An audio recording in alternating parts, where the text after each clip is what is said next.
My name is Laura Brennan. I'm the oldest of three. I joined the Army first.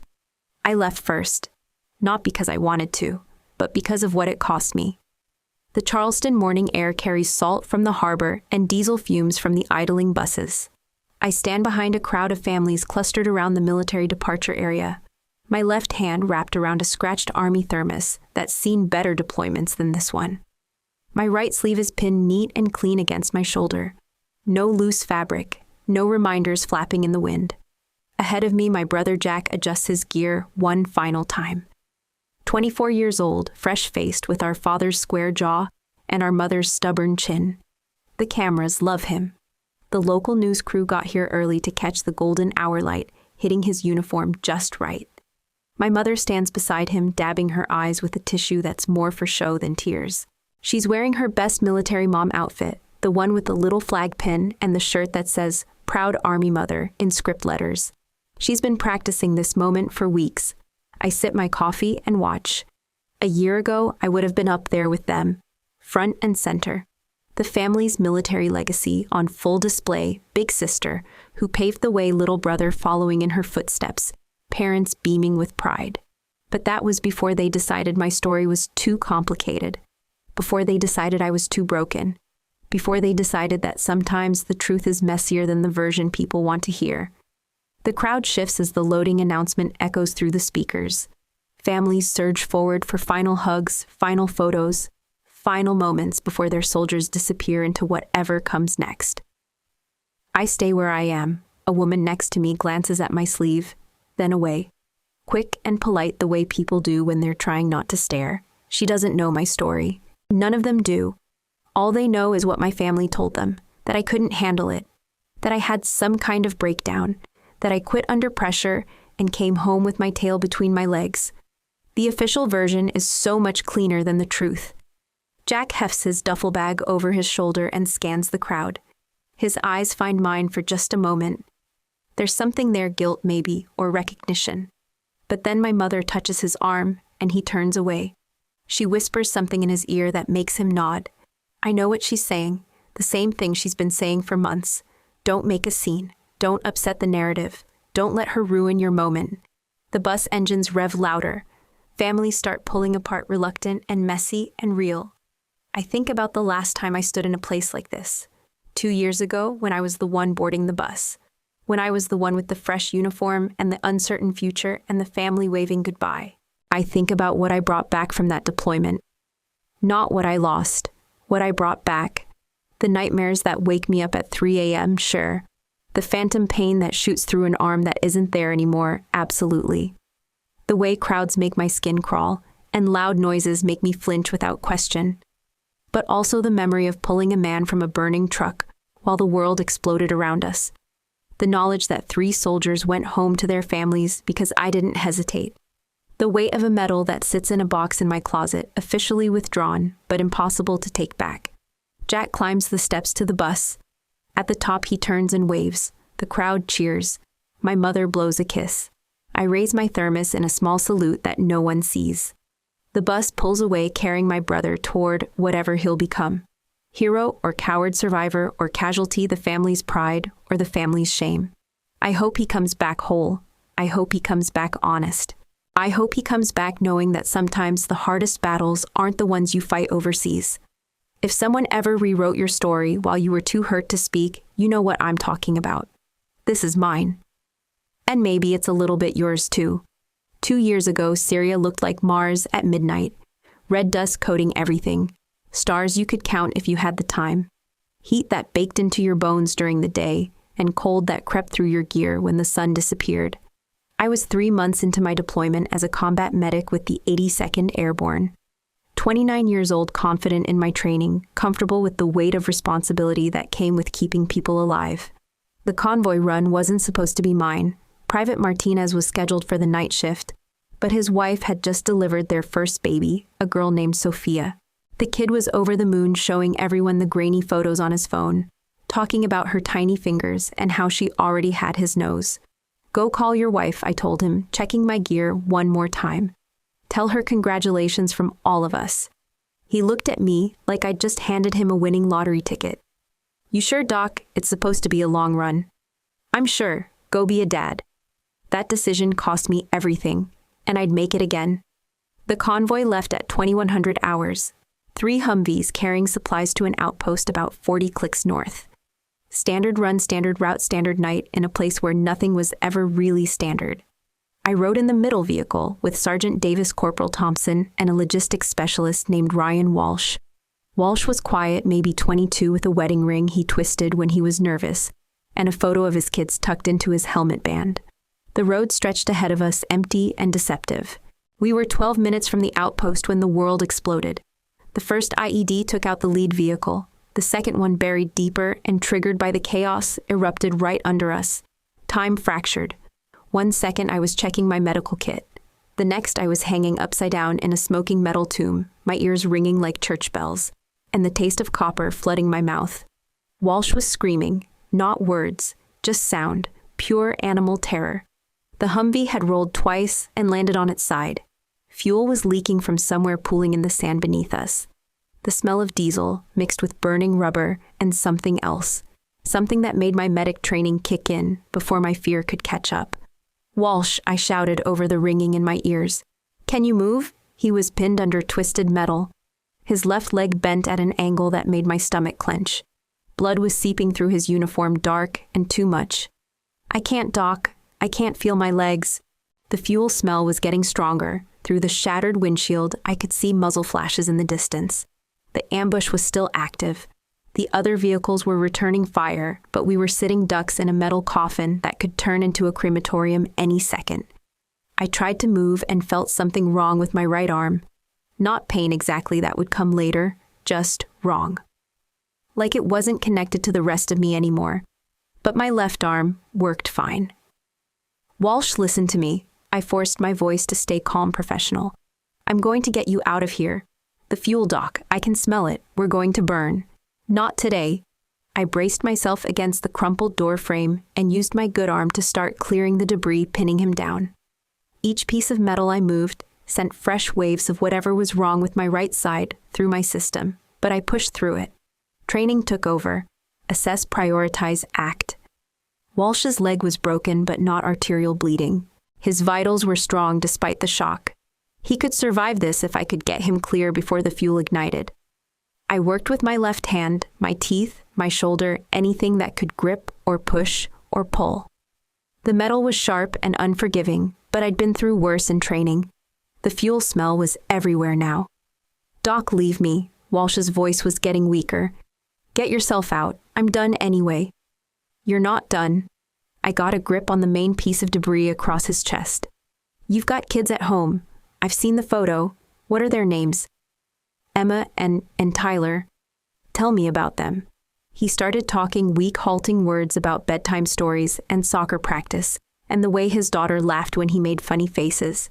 I used his voice as a rhythm, timing my pulls against the debris to the cadence of his memories.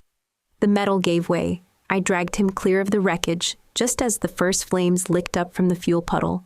The explosion that followed took my right arm and most of my hearing for the next week. But Walsh lived. So did Thompson, who I pulled from the driver's seat while the fire spread.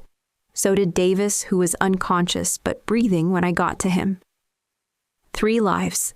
The medics who reached us 20 minutes later found me sitting in the sand, my right arm hanging by threads, my left hand still pressed against Walsh's chest to keep pressure on his wounds. I woke up in a hospital in Germany 3 days later. The first thing I asked was, did they all make it? The nurse, a captain with kind eyes and steady hands, smiled at me like I'd just asked if the sun was still shining. Because of you, she said. My commanding officer visited me the next day. Colonel Sarah Mitchell, career Army, tough as nails and twice as smart. She sat in the plastic chair next to my bed and looked at me like she was seeing something she'd never seen before. You saved 3 lives, Brennan. That doesn't get erased. She told me about the commendation, about the medical discharge with full honors, about the way the story was already spreading through the unit, how the medic who wouldn't quit had pulled 3 soldiers from a burning truck with 1 good arm. You're going home a hero, she said. I believed her. 2 years later, watching my brother board that bus in Charleston, I remembered believing her. The fire was real.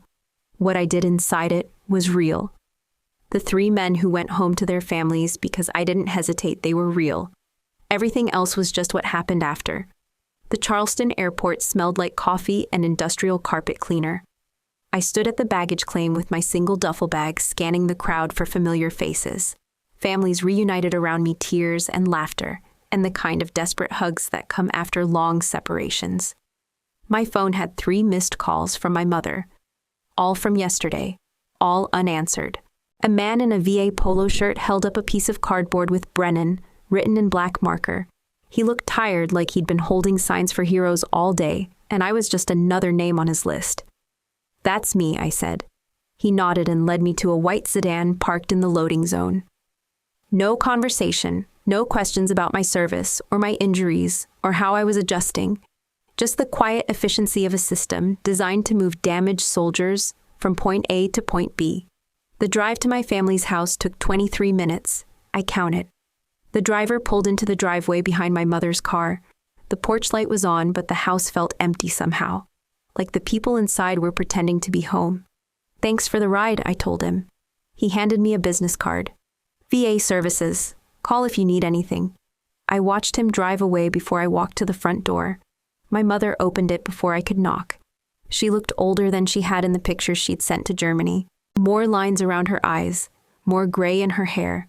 "Laura," she said my name like she was testing it out. "You're home. I'm home." She stepped aside to let me in.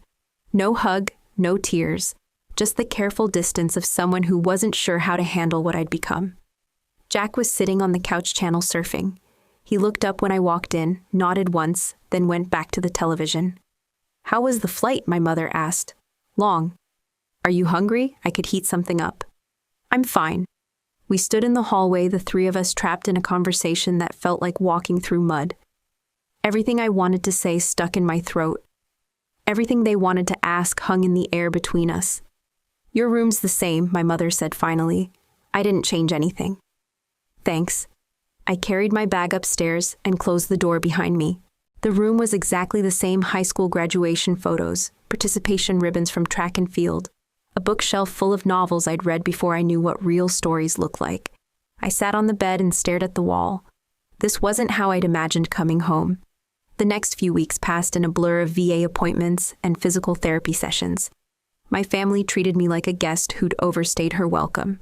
Polite, but distant. Careful, but cold. I started to understand why when Mrs. Henderson from down the street invited me to the church BBQ. "It'll be good for you to get out," she said. "See some friendly faces."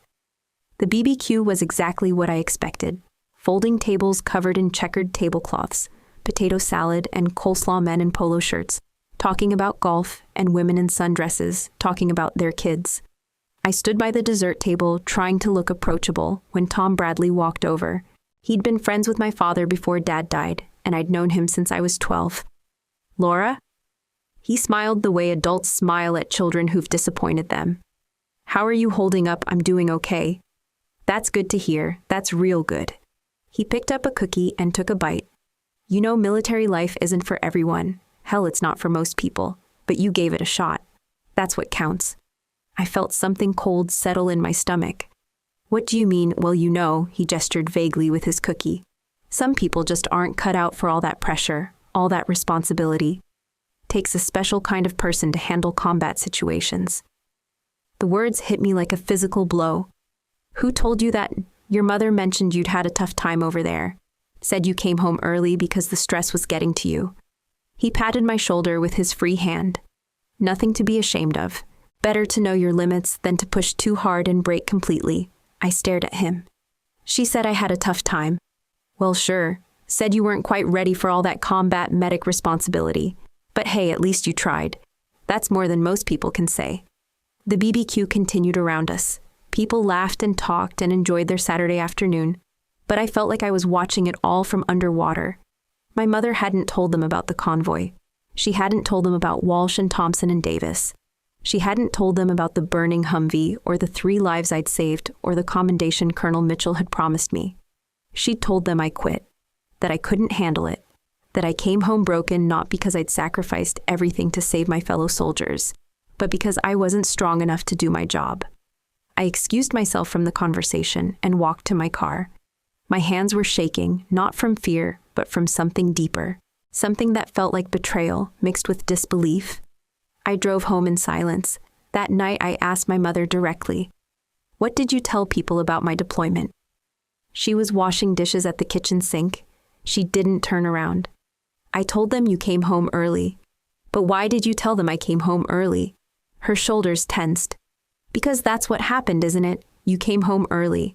"That's not the whole story." "It's the story that matters." I stared at her back, at the woman who had raised me to tell the truth no matter how difficult. "The story that matters to who?" She turned off the water, but didn't face me. "To this family." The VA office in North Charleston smelled like burnt coffee and government desperation. I sat in a plastic chair that had seen better decades, waiting for my name to be called. 3 weeks had passed since the church BBQ, and I still couldn't shake Tom Bradley's words. The way he looked at me like I was something fragile that had broken under pressure. Laura Brennan. The clerk behind the counter was maybe 25 with tired eyes and the kind of smile that came from dealing with broken veterans all day. Her nameplate read Jennifer Walsh, no relation to the Ryan Walsh I'd pulled from the burning Humvee. Just another reminder that common names follow you everywhere. "I need to request copies of my service records," I said. "Specifically my medical discharge documentation and any commendations." Jennifer's fingers clicked across her keyboard. "Let me pull up your file." She frowned at her screen. "You're Brennan, from the 82nd. "That's right. Weren't you the one who messed up the coordinate thing?" The words hit me like ice water. "I'm sorry, what?" "Oh." She looked embarrassed. "I shouldn't have said that. Your file has some notes about a mission incident. Something about incorrect map data that caused casualties." I stared at her. "Can you print everything in my file? Everything?" "That's going to take a while. There's a lot of documentation. I'll wait." 2 hours later, I sat in my car in the VA parking lot with a manila folder full of papers. The commendation Colonel Mitchell had promised me wasn't there. Instead, there was an after-action report that made my stomach turn. According to the official record, I had provided incorrect coordinates to the convoy leader, causing the vehicles to take a route that led directly into the ambush. The report claimed my navigation error had resulted in significant casualties and equipment loss. It was signed by someone I'd never heard of. Filed 3 weeks after I'd left Germany, the report was thorough, professional, convincing, and completely false. I knew our route. I'd memorized every waypoint, every landmark, every potential danger zone. We'd taken the standard path, the same one we'd used for months without incident. But according to this document, I was the reason 3 soldiers had nearly died. I was the reason Ryan Walsh would never walk without a limp. I was the reason the convoy had been ambushed. I sat in that parking lot for an hour reading and rereading the report, trying to understand how my heroism had become my failure. Then I remembered something. 3 weeks after I'd come home, I'd been struggling with VA paperwork. Learning to write left-handed was like learning to walk again, slow, frustrating, exhausting. My mother had watched me struggle with a disability benefits form for 20 minutes before she'd finally intervened. "Jack," she'd called upstairs. "Come help your sister with these forms." Jack had come down and taken over. He'd been efficient, helpful, asking me questions about dates and locations and unit information. He'd even helped me access my Army email to find supporting documentation. "Just dictate what you need," he'd said. "I'll type it up for you."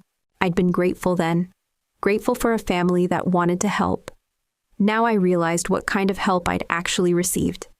I drove home and went straight to my laptop. My Army email account was still active. Medical discharge, didn't close it immediately. I scrolled through my sent folder, looking for anything I didn't remember sending. There. An email sent to my commanding officer's administrative assistant, dated 2 weeks after I'd been discharged. The subject line read, "Clarification on Mission Report, Brennan L." I opened it. The email was written in my name, but I'd never seen it before.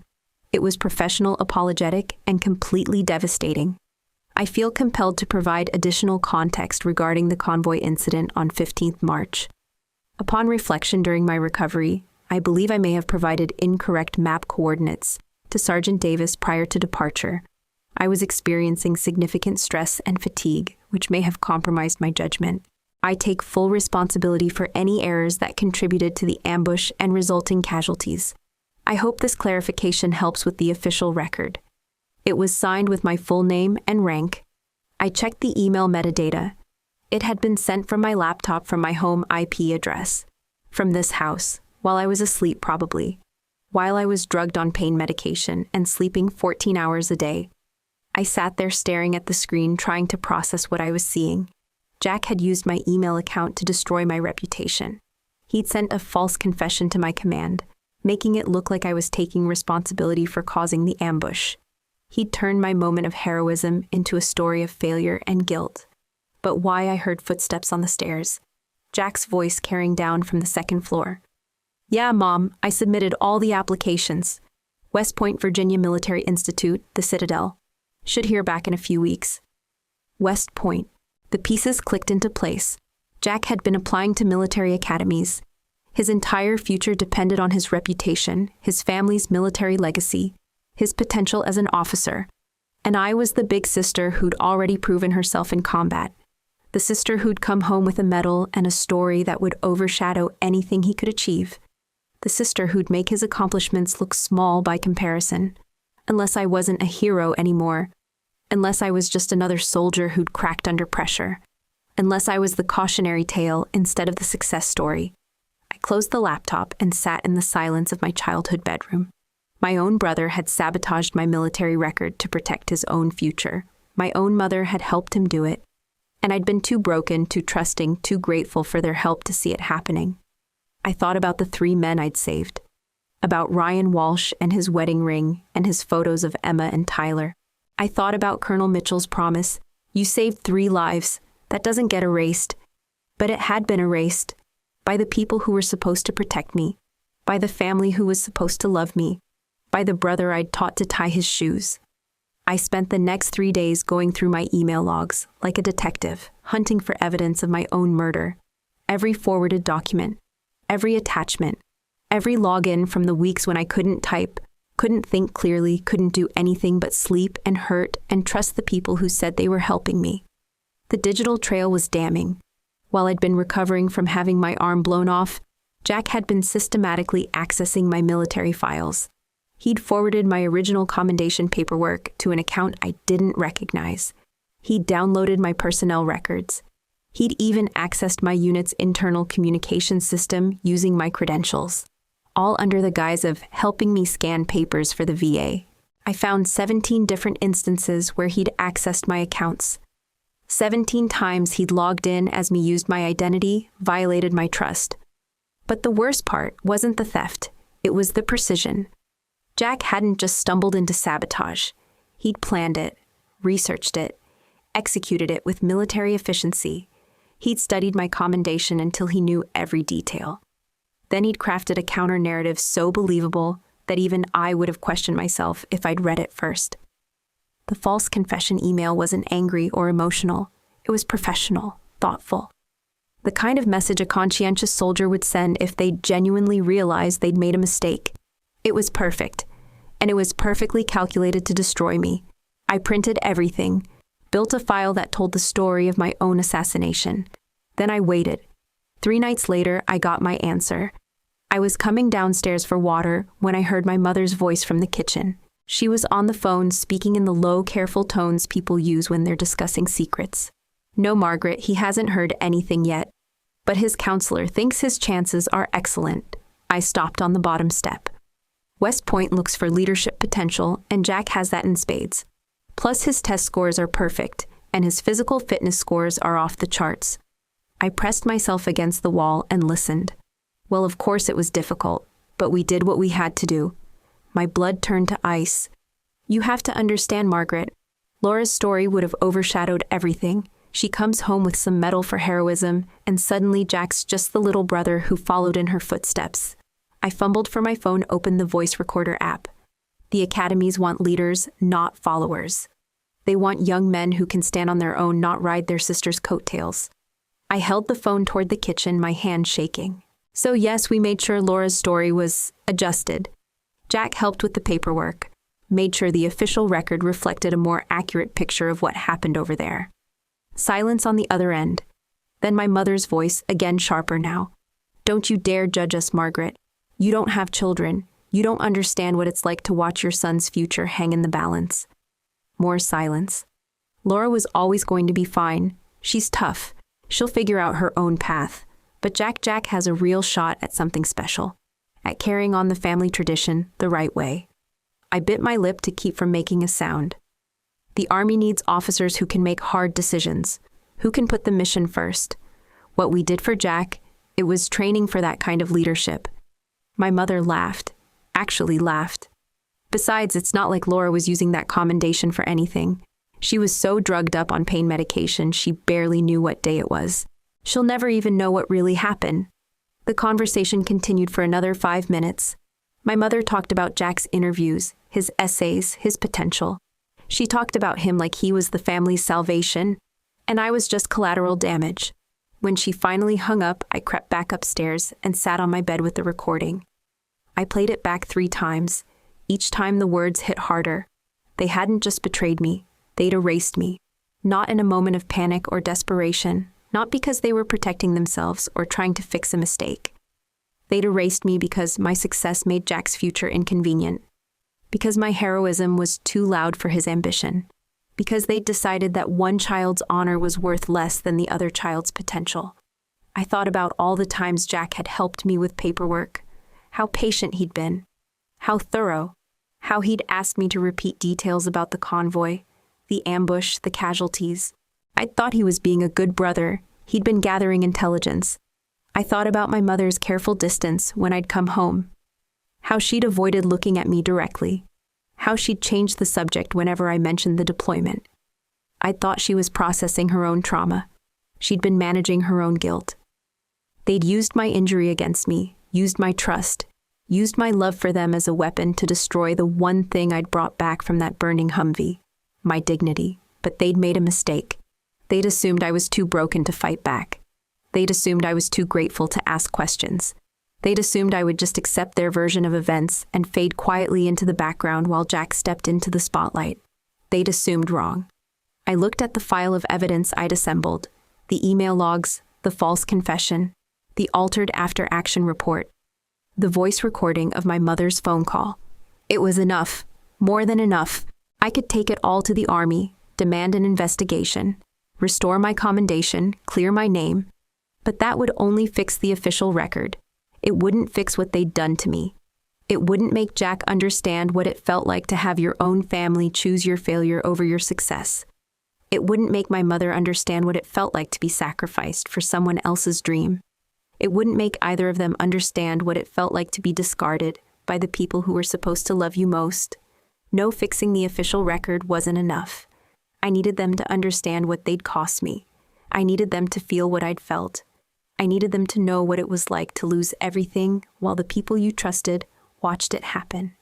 I needed them to know what it was like to be buried alive by your own family. And I knew exactly how to make that happen. I just had to wait for the right moment, the right audience, the right stage. Jack's deployment send-off was in 6 weeks. Perfect. I didn't confront them. Instead, I became a ghost in my own house. I ate breakfast while they planned Jack's future. I watched television while they discussed his interviews. I sat through family dinners while they talked about everything except the daughter who'd lost her arm saving 3 lives. They thought I was healing. I was hunting. The first call I made was to Fort Bragg personnel. It took 3 transfers and 45 minutes of hold music. But I finally reached someone who could help me locate Jason Vega, the logistics corporal I'd pulled from the burning Humvee. He's stationed here, the clerk told me. Would you like me to connect you? My heart hammered against my ribs. Please? The phone rang twice. Corporal Vega speaking. His voice was exactly the same. Still young, still careful, still alive. Jason, this is Laura Brennan. I was your medic in Syria. I don't know if you remember Doc Brennan. His voice cracked. Holy shit. Sorry. I always thought you were dead. I'm very much alive. I looked for you. After I got stateside, I tried to find you. I wanted to thank you for what you did, for pulling me out of that truck. I closed my eyes. I never got to say thank you, he continued. You saved my life. You saved all of us. Thompson and Davis, too. We all made it home because of you. Jason, I need your help with something. Anything. Name it. I explained what had happened. The altered reports, the false confession, the stolen commendation. I didn't mention Jack or my mother. I just told him that my record had been compromised, and I needed documentation of what really happened that night. That's fucking criminal, he said. Pardon my language, but that's exactly what it is. You're a hero, Doc. What you did? I've never seen anything like it. 3 days later, I received a letter from Jason Vega, 2 pages handwritten detailing exactly what he remembered from the ambush, how I'd stayed calm under fire, how I'd freed him from the wreckage with one good arm, how I'd kept him talking while I worked using his children's names to keep him conscious. Sergeant Brennan saved my life and the lives of 2 other soldiers, he wrote. She showed courage under fire that I will never forget. Any report that suggests otherwise is false. He'd signed it and had it notarized. The second call was harder. Colonel Mitchell had retired from active duty, but the Army Retirement Services helped me track her down to a small town in North Carolina. She was teaching high school history and coaching girls basketball. Laura Brennan, she said when I identified myself. I wondered when you'd call, ma'am. I heard about your commendation being withdrawn. Biggest load of bullshit I've seen in 30 years of service. She still talked like a soldier. I need a copy of the original file, I said. Before it was altered. I figured you might. I kept copies of everything. Old habit. She overnighted me a manila envelope containing my original commendation paperwork, the real after-action report, and a letter from her personally attesting to my actions during the convoy ambush. You saved 3 lives that night, she wrote. That's not opinion. That's fact. Anyone who says otherwise is lying. The third piece was the hardest to obtain. I needed to convert the voice recording of my mother's phone call into something official, something that would stand up to scrutiny. I found a private investigator in Charleston who specialized in digital forensics. For $500, he provided me with a certified transcript of the recording, complete with technical analysis, proving it hadn't been tampered with. Reading my mother's words in black and white transcript was like being stabbed all over again. Laura's story would have overshadowed everything. We made sure Laura's story was adjusted. Jack helped with the paperwork. She'll never even know what really happened. But this time the pain felt different, cleaner, more focused. I had everything I needed. Jason Vega's letter confirming my heroism. Colonel Mitchell's documentation of my original commendation. The digital forensics report proving Jack had accessed my accounts. The audio transcript of my mother's confession. The false email Jack had sent using my identity. I compiled it all into a comprehensive file. 47 pages of evidence that told the complete story of how my family had destroyed my military record to protect Jack's future. Then I looked up the address for the West Point Honor Board. The honor code was simple.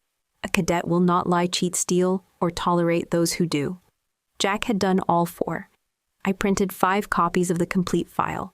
I included a cover letter explaining the situation, identifying myself as the victim of the fraud, and providing my contact information for follow-up questions.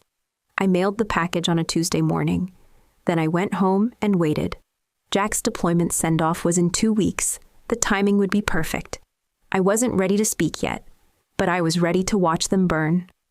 The morning of Jack's deployment send-off dawned clear and bright. The kind of Charleston day that made photographers grateful and mothers proud. I dressed carefully. Dark jeans, clean boots, and my old Army jacket, the one with the right sleeve pinned neat against my shoulder. I'd pressed it the night before, making sure every crease was sharp, every detail military perfect. I filled my scratched thermos with coffee and drove to the departure site 30 minutes early. The staging area was already buzzing with activity. Soldiers in fresh uniforms checked their gear one final time. Families clustered around their departing heroes, trying to squeeze months of love into the final few hours. News crews set up their equipment, hunting for the perfect shot of American sacrifice and pride. I parked at the back of the lot and walked to the edge of the crowd. Jack stood near the front, surrounded by local dignitaries and military brass. He looked exactly like what central casting would order for a young American soldier, tall, square-jawed, confident. The kind of clean-cut warrior that made good television. My mother hovered beside him wearing her best military mom outfit. The navy blue dress with the flag pin, the red, white, and blue scarf, the practiced smile that said she'd been preparing for this moment her entire life. She was glowing.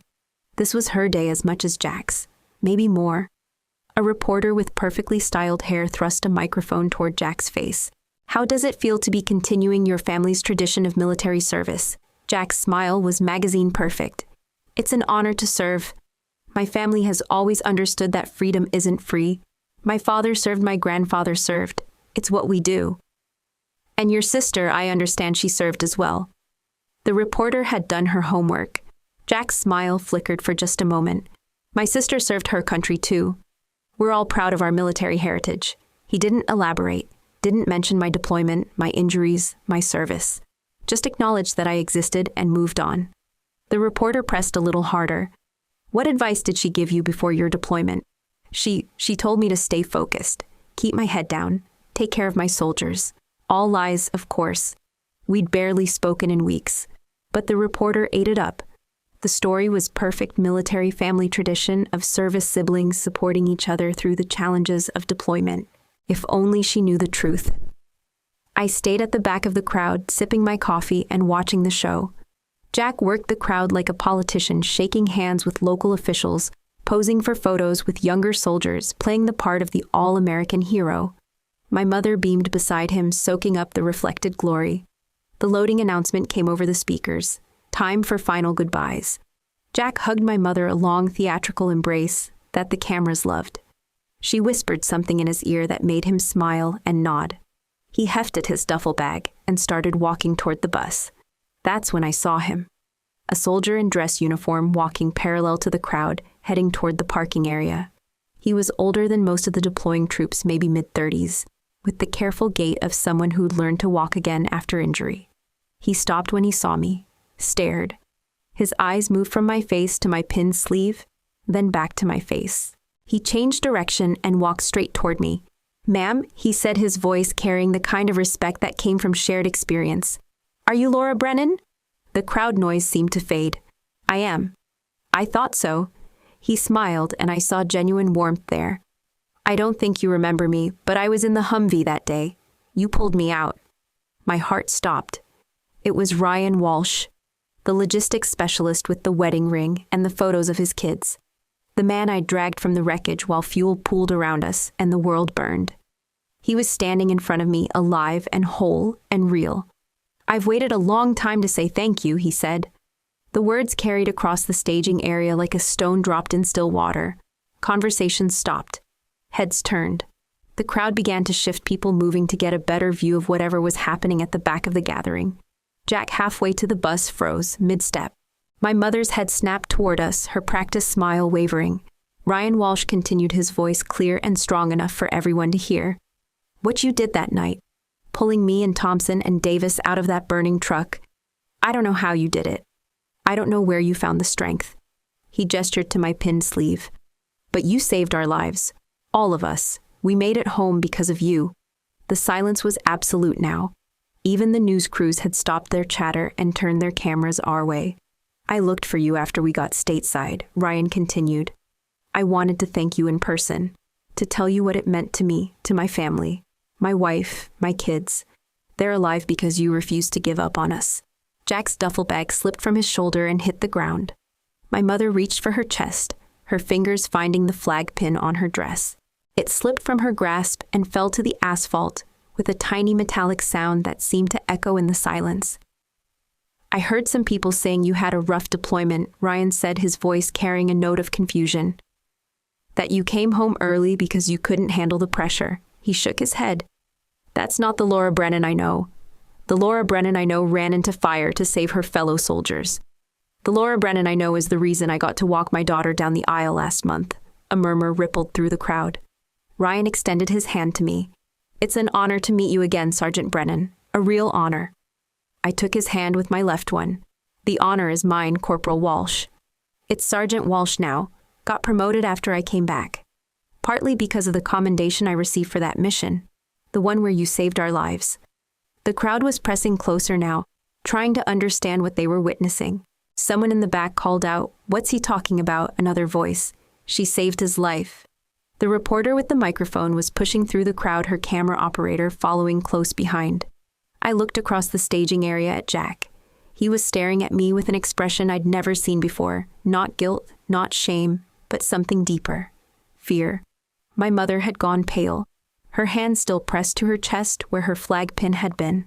I could have spoken then, could have told the whole story, could have explained exactly what had happened that night in Syria, and exactly what had happened to my commendation afterward, but I didn't. I simply nodded to Ryan Walsh, thanked him for his service, and wished him well. Then I walked back to my car. Behind me, I heard the crowd exploding into conversation. Questions being shouted. My mother's voice high and strained, trying to manage the suddenly unmanageable narrative. Jack never made it to the bus. I drove home and waited for the consequences to unfold. 6 weeks later, Jack received a letter in a plain white envelope.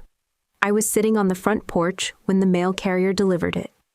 Jack had been home for 3 days, his deployment canceled after what the Army called administrative complications. He'd been reassigned to a desk job at Fort Jackson while his case was under review. He hadn't spoken to me since the send-off. Neither had my mother. The house had become a museum of silence, 3 people moving through the same space without acknowledging each other's existence. Meals eaten in shifts, conversations held in whispers behind closed doors, the weight of unspoken truths pressing down on all of us like humidity before a storm. Jack walked to the mailbox in his civilian clothes, khakis and a polo shirt that made him look younger than his 24 years. He sorted through the bills and advertisements until he found the envelope with his name on it.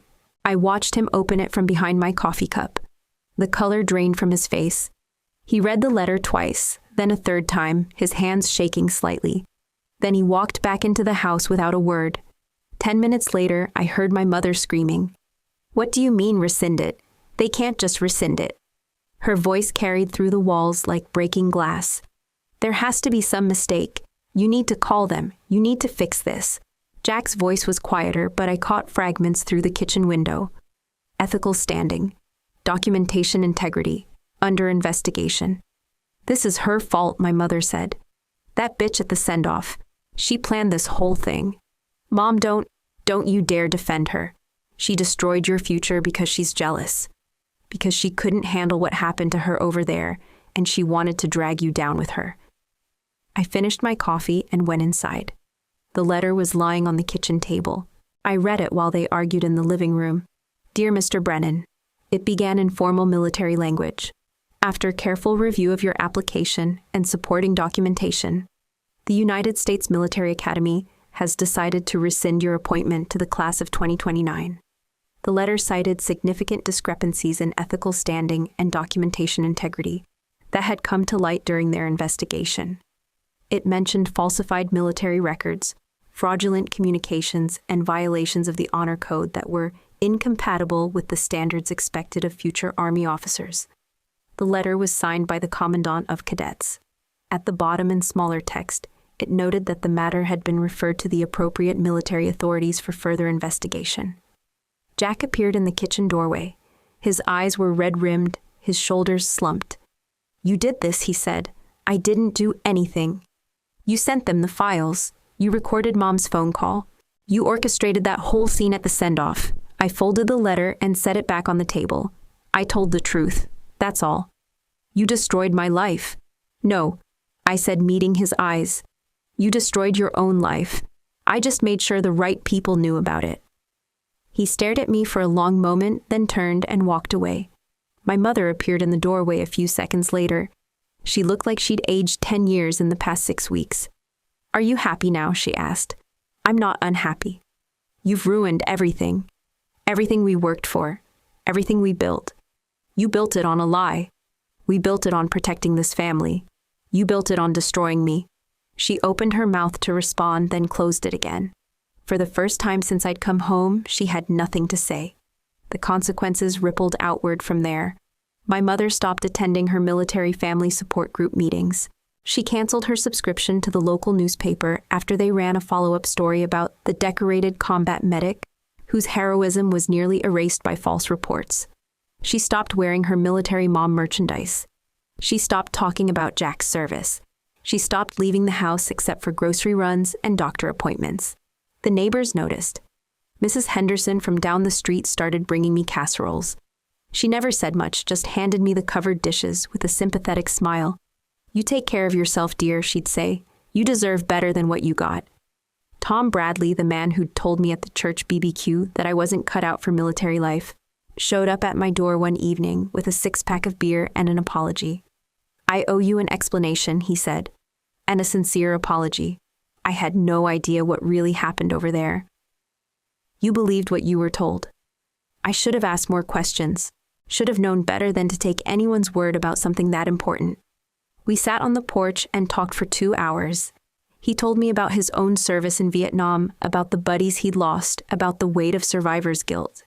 "What you did for those soldiers," he said before he left. "That's what real heroes do, not the movie kind, the real kind." The next morning, I found a note tucked under my windshield wiper.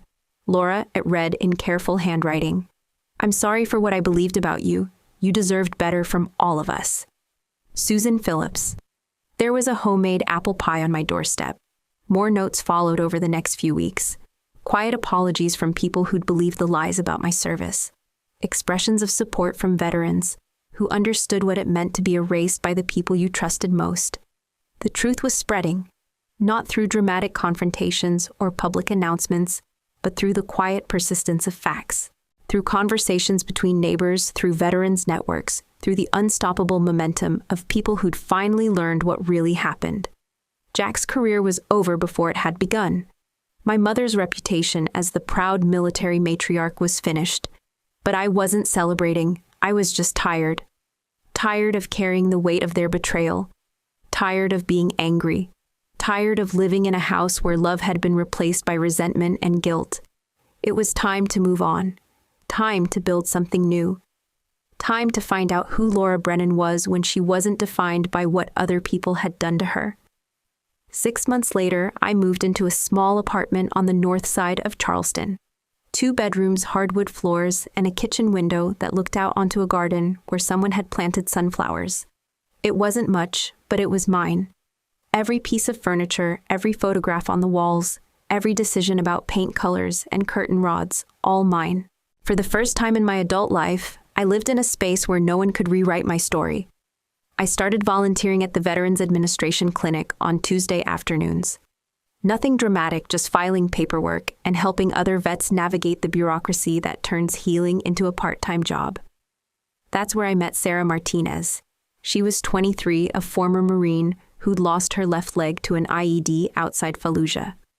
She sat in the waiting room with her prosthetic leg stretched out in front of her, staring at a pamphlet about adaptive sports, like it was written in a foreign language. First time I asked, settling into the chair next to her. That obvious, "The pamphlet gave you away."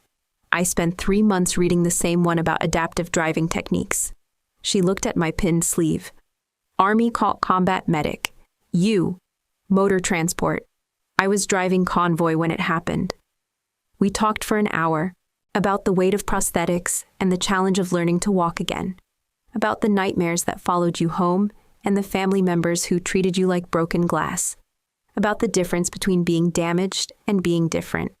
The hardest part, Sarah said, isn't the physical stuff. It's the way people look at you, like you're something that needs to be fixed. Or something that needs to be hidden. Yeah, exactly. I started making Tuesday afternoons a regular thing, not just for the filing, but for the conversations. For the chance to sit with people who understood that sometimes the worst wounds aren't the ones you can see. Sarah and I became friends. I helped her practice walking with her new prosthetic. She helped me learn to drive a manual transmission left-handed. We spotted each other's lies about being fine and called each other out when self-pity started creeping in.